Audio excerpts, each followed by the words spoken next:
ሀያኛው የኢትዮጵያ ብሔሮች ብሔረሰቦችና ሕዝቦች ቀን ዛሬ በማዕከላዊ ኢትዮጵያ ክልል ሆሳና ከተማ ተከብሯል። ጠቅላይ ሚኒስትር አብይ አህመድ እንዲሁም ደግሞ ምክትል ጠቅላይ ሚኒስትር ተመስገን ጥሩነህና የፌዴሬሽን ምክር ቤት አፈ ጉባኤ አገኘሁ ተሻገርን ጨምሮ ከፍተኛ የፌዴራልና የክልል መንግስታት ባለስልጣናትም ተገኝተዋል። በአባቶቻችን ደም የወረስነውን ነጻነት ማጽናት ከዚህ ትውልድ እንደሚጠበቅ የተገለጸበትን ይህን መርሃ ግብር ምስሊያ ሀሺም እንደሚከተለው በዝርዝር ተመልክተዋለች። ሀያኛው የኢትዮጵያ ብሔር ብሔረሰቦችና ሕዝቦች ቀን ዲሞክራሲያዊ መግባባት ለህብረ ብሔራዊ አንድነት በሚል መሪ ሀሳብ ጠቅላይ ሚኒስትር አብይ አህመድን ጨምሮ ከፍተኛ የፌዴራል መንግስት ስራ ኃላፊዎች፣ የክልል ርዕሰ መስተዳድሮች፣ የከተማ አስተዳደር ከንቲባዎችና ሌሎችም እንግዶች በተገኙበት በሆሳና ከተማ ተከብሯል።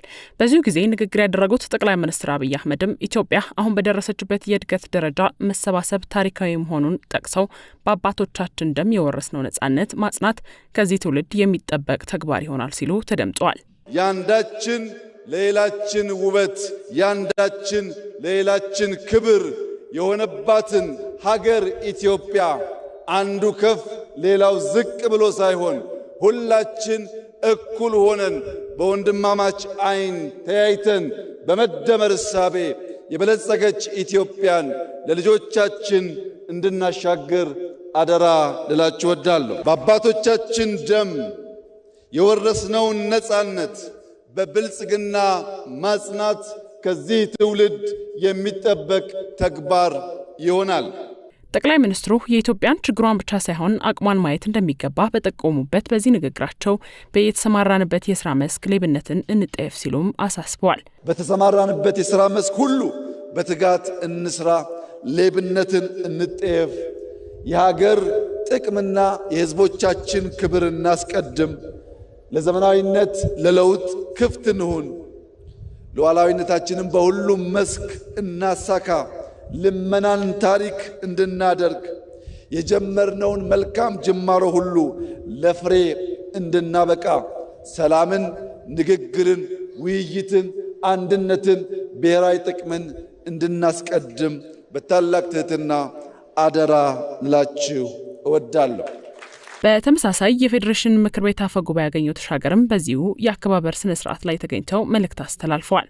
የብሔር ብሔረሰቦችና ሕዝቦች እርስ በራሳቸው እንዲተዋወቁ ባህላዊ እሴቶቻቸውን፣ መልካም ተሞክሮዎቻቸውንና ልምዶቻቸውን እንዲለዋወጡ ህብረ ብሔራዊ ዲሞክራሲያዊ አንድነታቸውን እንዲያጠናክሩ ለዘላቂ ሰላም፣ ለአገረ መንግስት ግንባታ፣ ለፈጣን ልማትና ኢኮኖሚያዊ እድገት በጋራ እንዲቆሙ ማድረግ የሚሉት መሰረታዊ እሳቤዎችን ታሳቢ በማድረግ ነው። የበዓሉ መከበር የጋራ ትርክትን ለመገንባት እየተደረገ ያለውን የሀገራዊ ምክክር ሂደት ውጤታማ ያደርገዋል ያሉት ደግሞ የማዕከላዊ ኢትዮጵያ ክልል ርዕሰ መስተዳድር እንዳሻው ጣሰው ሲሆኑ ሌሎችም አሉ ያሏቸውን ፋይዳዎች በንግግራቸው ጠቅሰዋል። በአሁኑ ወቅት እየተከበረ የሚገኘው የዘንድሮ የኢትዮጵያ ብሔር ብሔረሰቦችና ሕዝቦች ቀን በዓል አገራዊ የምክክር ሂደቱን ፍሬያማ ለማድረግ የራሱን አስተዋጽኦ ያበረክታል።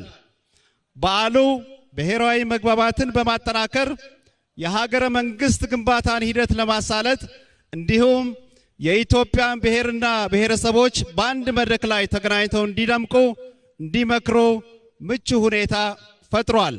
ሀያኛው የኢትዮጵያ የብሔር ብሔረሰቦችና ሕዝቦች ቀን ከህዳር 25 ቀን 2018 ዓ.ም ጀምሮ በአዲስ አበባና በሌሎች የሀገሪቱ ክልሎች በድምቀት ሲከበር የቆየ ሲሆን በሆሳና ከተማ በዓሉን ለማክበር የተለያዩ ብሔሮች ብሔረሰቦችና ሕዝቦች ከመላው ኢትዮጵያ ወደ ክልሉ መጥተዋል። በዚሁ መርሃ ግብር ላይ ጅማ ከተማ በቀጣይ ዓመት 21ኛውን የብሔር ብሔረሰቦች ቀን እንድታዘጋጅ ተመርጣለች።